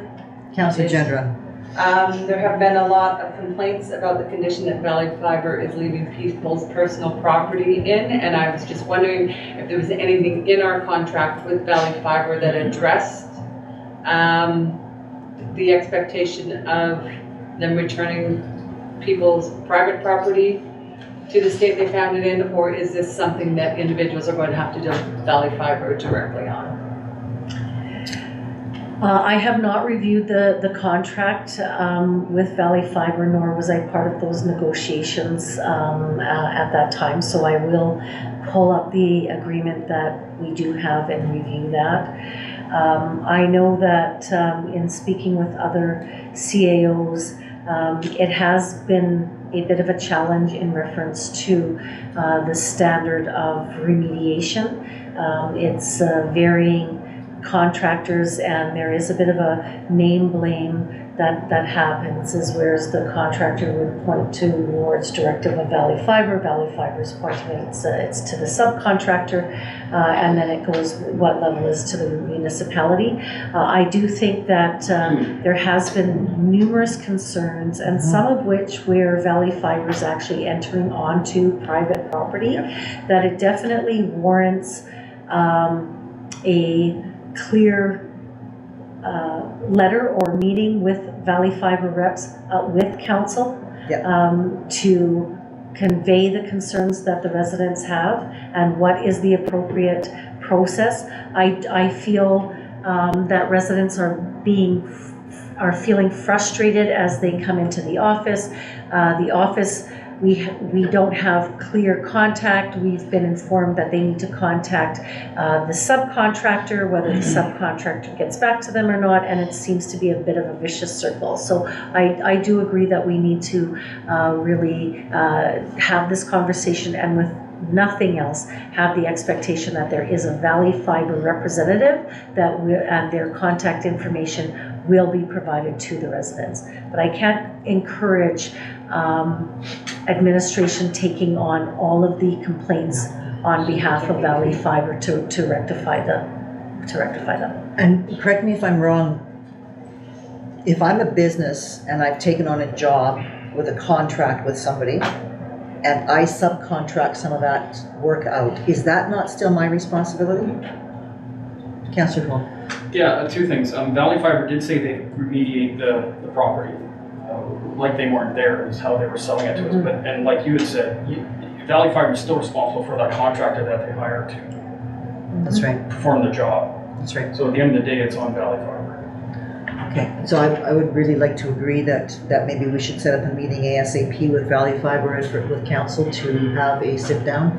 And maybe we should have a little discussion before that meeting with Valley Fiber so that we can decide a united communication that we're gonna give to them. Councillor Jarvis and then Councillor Jen. Yeah, by definition alone, the subcontract would be overridden by the original contract. So if they've gone into an agreement with a subcontractor, the original agreement between us and them Still takes stands. precedence, Of course it period. So they're still responsible.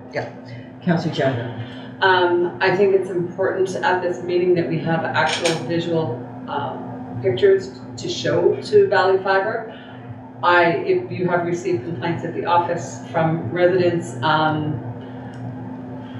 I would be more than willing to actually just go take some pictures and make sure that they're present for the meeting with council, if that is workable, because I know your staff are busy. But I don't want them to have the opportunity to be saying it's being exaggerated or it's not happening or, well, we already did that. I think resolve is the issue, so it's and to what standard. So I don't think that there would be debate that they will look after the remediation. It's just in what time frame and to what standard, and who has the authority to expedite some of that improvement, right? Mm-hmm. I do believe Valley Fiber will take accountability. It's just the process. We need to find a better process Yes, so we that do. our residents' concerns are validated and addressed. Absolutely. Okay, so you're gonna arrange a meeting? Is there a preference at this time of council in reference to? I would assume that this would be a virtual meeting,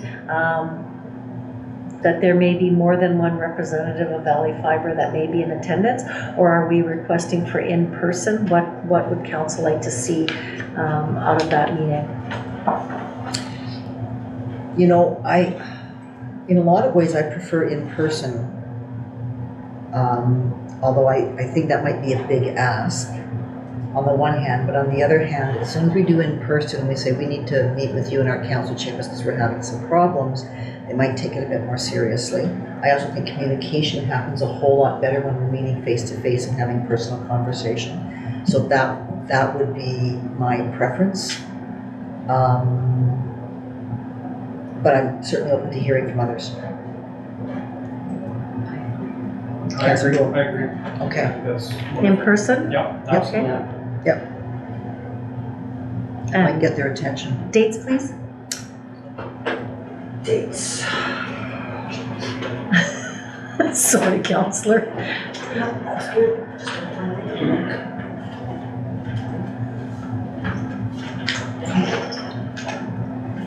Well, I don't want to put Councillor Holm on the spot. Is it a little bit more feasible if it's midday and you being able to attend perhaps over lunch, or as opposed to an early morning Or later. later in the day is what's best? Okay, so 3 p.m., 3 p.m. So 4 p.m.? What would council? 4 would be better. 4 o'clock. Okay. Okay. sounds good. Can we look at a variety of days? Sure. Next week, the 5th and 6th are out for me, but any other day would work. What about other people? What days next week might work? 6th or 7th. 6th won't work for me, so the 7th will work. 7th works. 7th. Who are we meeting on the names? Valley. Either or for me. 7. Okay, second date, following week. Anytime. At 4 o'clock? At 4 o'clock, I can do the 11th or the 12th. And I'm fine for either of those days. The rest of council, 11th or 12th. Any day. Okay. Does that give you enough? Just book it. Just look at. Does that give you enough days to choose from? Yeah, we'll look through that. Okay, thank you. Okay. What date will be that? Or 12? We don't know. I'll look They have to to, commit. I'll look to see what, yeah, because I mean, I just want to provide some dates for them to give me, some commitment. So additions, condolences, City of Dauphin. Councillor Gendron? Yes, I'm just wondering if we could have administration send a letter of condolence to the Erin Council of the City of Dauphin to acknowledge the tragedy that they, the accident that they were dealing with as a community. Discussion on that? We actually have a resolution before us in that regard. Yeah, I just prepared it ahead of time. Oh, I see. If What do other council members think? I'm in favor. Be it hereby resolved that council direct administration to send condolences, a condolences letter to the City of Dauphin. Can I get a mover, please? Councillor Gendron? Seconder, please, Councillor Cool? All in favor? Carried.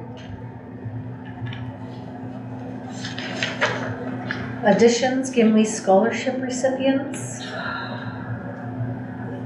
Councillor Gendron? Yes, Mayor Jackson was not available today, so I had the pleasure of representing the town at the Gimli High School graduation and presenting Nicole Grishka and Emily Friesen with the $500 scholarships. Both young ladies were very pleased to be receiving it, and we're thankful.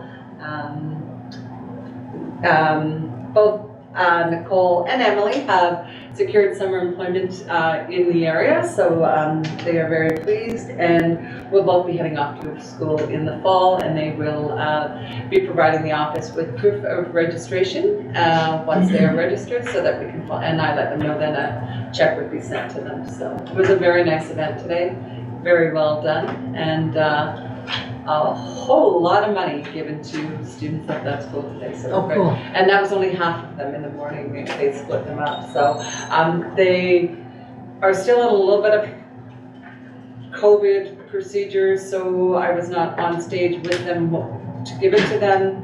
They had all of the scholarship representatives and bursary representatives into the band room with the students' photos were taken. And both Nicole and Emily, who are of legal age, so did not need their parents' consent, have approved the pictures that were taken to be able to be put on our town website and our Facebook page to acknowledge and congratulate them.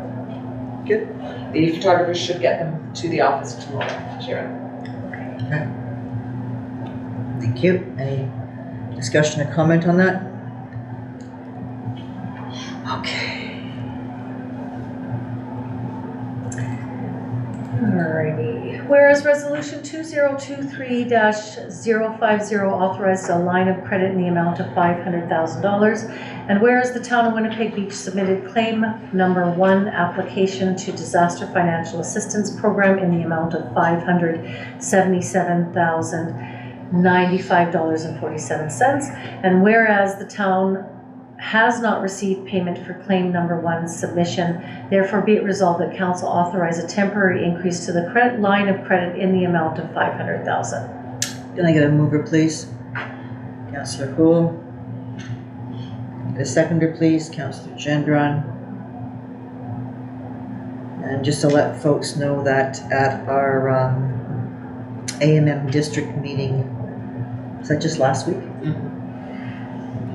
Yes. Yeah, it was. Was it? It was just last week. Really? Was it last week? It feels like 2 months ago. At the AMM district meeting, we put forth a resolution, right? A resolution to lobby the government, the federal government, to start covering the carrying costs of the lines of credit that municipalities who have DFA claims have to carry because they're not being paid fast enough. So our claim went in a number of months ago.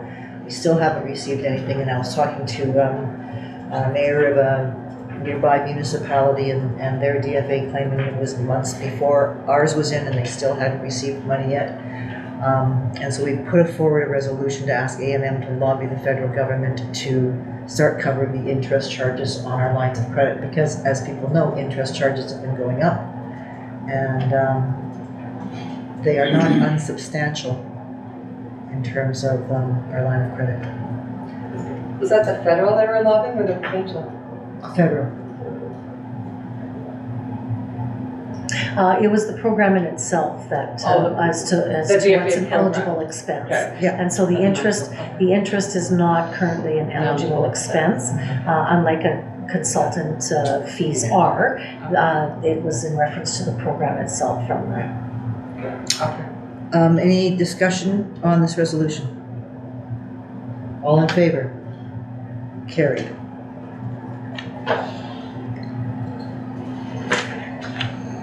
So the next edition came in rather late. I have provided a copy of the pilot project just for council refresher, as well as the request, wherein the hot dog cart for the market square, as per the pilot project that was approved back in February, is now requesting that aside from the farmer's market, that hot dog cart be able to operate aside from the Friday, Saturday, and Sunday during the week at a different location on that same property. So it is all one piece of property. It's just changing the location on alternate dates that have nothing to do with the farmer's market. And so the initial proposal was in reference to the farmer's market, and so this is clearly up for council discussion if this is something that we're looking at amending the initial pilot project or not. And I want to say we had quite a discussion here at this table in terms of allowing the hot dog cart at the market and carts in general. And it was the decision of this council that we would do a very small pilot project just to see how it went. At the market, only for the market, 3 days a week. And now it sounds like the owner wants to extend that and have it included in the driving range for an additional 3 days a week or more. It sounds like she's suggesting she just wants to see how it goes and then just keep adding to it. And I must say I'm not in agreement with that. If we decided to have a pilot project to start out small, to see what the response was going to be, to see how it worked, to see how our community responded, and to see how our businesses responded. After my recent meeting with the businesses in terms of them talking about hoping that the town doesn't support carts because this is the only time when they can make money during the summer. They stay open over the winter to try and support the community, but they certainly are taking a loss during those months. And given that the driving range is right here, people are going to shoot some balls. It's not that far of a walk to come downtown and get themselves a hot dog or a hamburger. I'd like to see us keep this pilot project the size that we had initially agreed to simply see how it worked, because it was for the people going to the market and the vendors at the market. That was the argument that was being made at the time. So my thoughts, Councillor Gendron? So if I am not mistaken, we entered into this pilot with the people that run the market. We did not enter into this pilot with Ruby's Paradise. So to me, this is not a request because she has people who use her space for the market. We agreed to the hot dog cart for those running the market at the market. To me, this is not an extension of that. To me, an extension of that would be if we've decided to now start running the markets on Mondays, Tuesdays, and Wednesdays, can we still have it there? This is a completely, in my opinion, a completely different request, not an extension of the pilot. We gave some great consideration to the pilot. Some of the reasons that are raised for her wanting to have this are things that she can certainly submit for review when we are reviewing the pilot, but I don't agree with allowing this. Councillor Kozlowski? Yeah, I've heard first off that it is Ruby's barbecue that she's doing there. It's not the market's, it's hers. I don't know if any of these regulations have been looked at by us at all. And obviously it's taken off because she wants to extend it to further days, right? Now, number one, have these regulations been looked at? So Whoever. I have sent off a follow-up in reference to the regulations, because to date, we have not received all of the information, so I did provide up until June 30th to 4 p.m. To provide that with the office. In reference to the initial request, there was some misleading information that was presented to council unbeknownst to the CAO. When the initial request came forward into reference to the hot dog cart and being for the vendors, the individual alluded to that they would be taking the ownership of that, but when in fact it was Ruby's hot dog cart all along that they were referring to, just did not provide that accurate information at the time. And so I think that recognizing whose hot dog cart, whether it's the market, whether it's Ruby's, I think that is incidental. The pilot project was designed to allow, regardless of ownership, a hot dog cart at the market to fill a void that was there. And I don't think that that's the focal issue. I think that the focal issues are, I agree with Councillor Kozlowski, ensuring that the regulations are being met as per the pilot project. And I have sent that email off today after looking through the file and not having and confirming with administration that nobody has received that data. And B, the other piece then at that point is deviating from initially if that is of interest to council or not. Councillor Kozlowski? Yeah, once again, I don't care whose hot dog cart it is, the best, great for her. She's doing it, serving the people, and she's extending it further days, but again, we got the pilot project started, and we should end it at what we stated. And at what it's With the stated. regulations, etc., and conditions. Other comments? Councillor Hu? Yeah, no, I agree with what council is saying at this point. Councillor Jarvis? Me as well. Done deal. Okay, at that point, just for record-keeping purposes, I would like to pass a resolution of council stating that we do not permit a second location for that hot dog cart. Extended use. Extended use. Mhm. Yeah. So we want to do the resolution before us and we'll defeat it? No, it's No? going to be clear that you will not permit the extended use. Okay, so you're going to write a new resolution? Yes, so whereas a lot of it will be similar. Okay, Whereas a pilot project was approved by resolution 2023-028 to permit a hot dog cart at the farmer's market, and whereas a request to have the same hot dog cart at a different location on days other than the farmer's market has been proposed,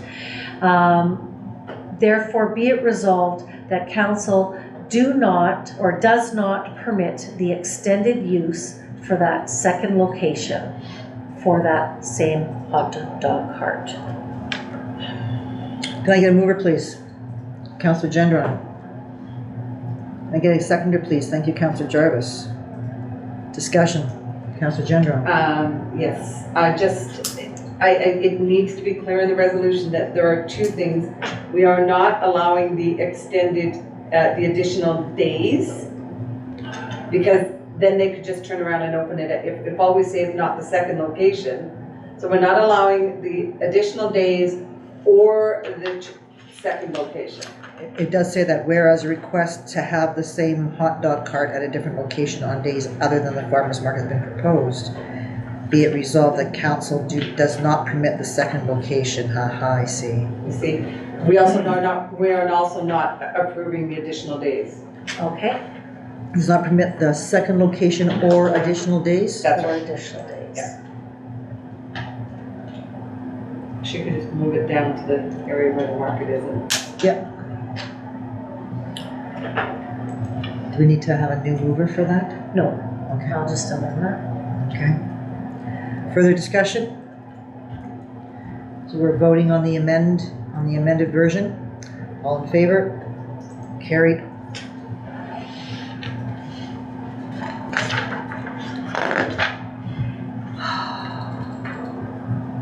Be it hereby resolved that council approves the council committee and board reports as presented.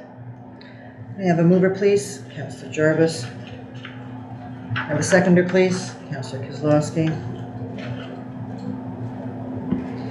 Are there board reports that we need to hear from Councillor Jarvis? Are you on the Selkirk Weed Control? Do you have? Yeah, but I did that for the us? last meeting, because this one here says January, but we had one in June and I reported in the last meeting. Okay, so there's nothing new there? Nothing new. Okay.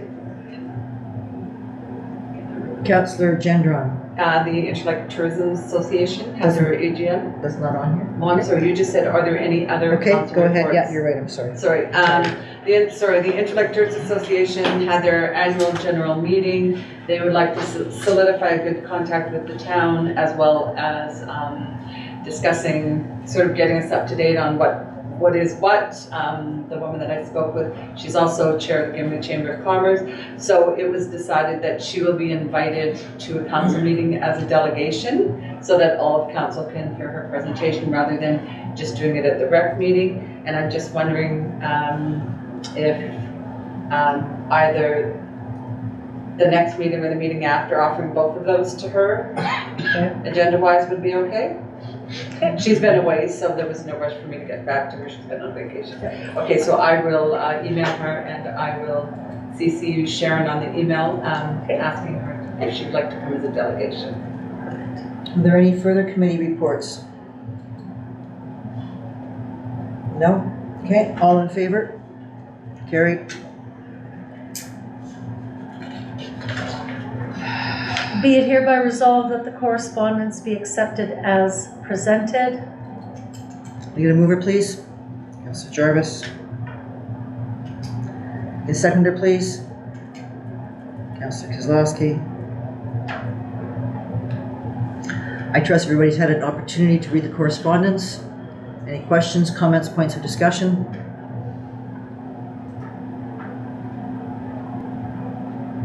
No? All in favor? Carried.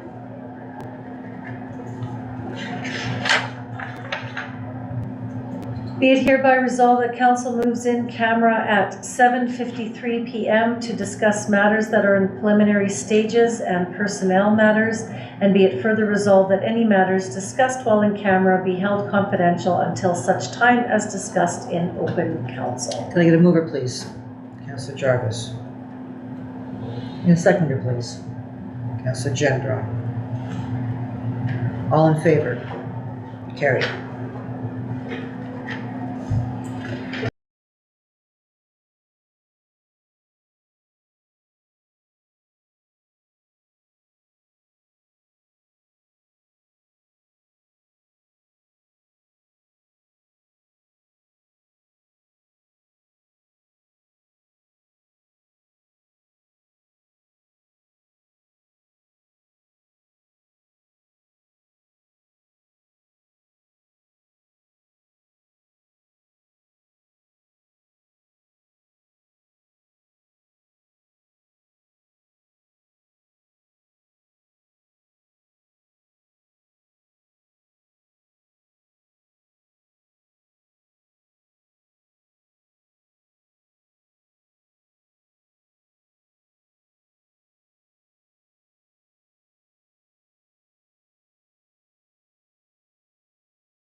That's a different one.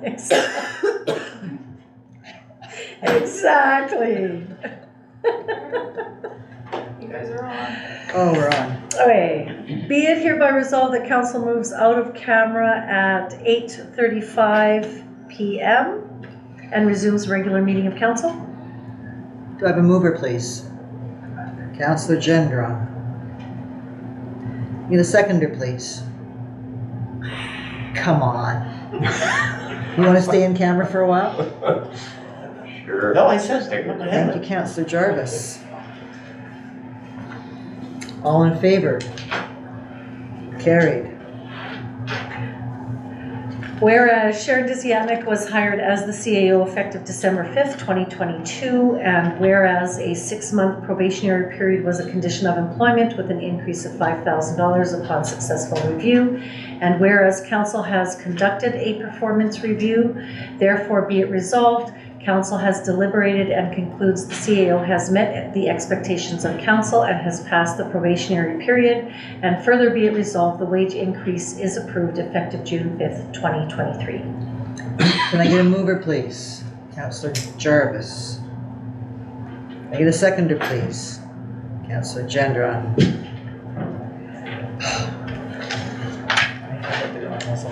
All in favor? Carried. Be it hereby resolved that council adjourns the June 28th, 2023 regular meeting at 8:37 PM. Can I get a mover, please, Councillor Jarvis? Thank you. Can I get a seconder, please, Councillor Gendron? Thank you, because I already filled those names in because I had the wrong piece of paper. All in favor? Thank you.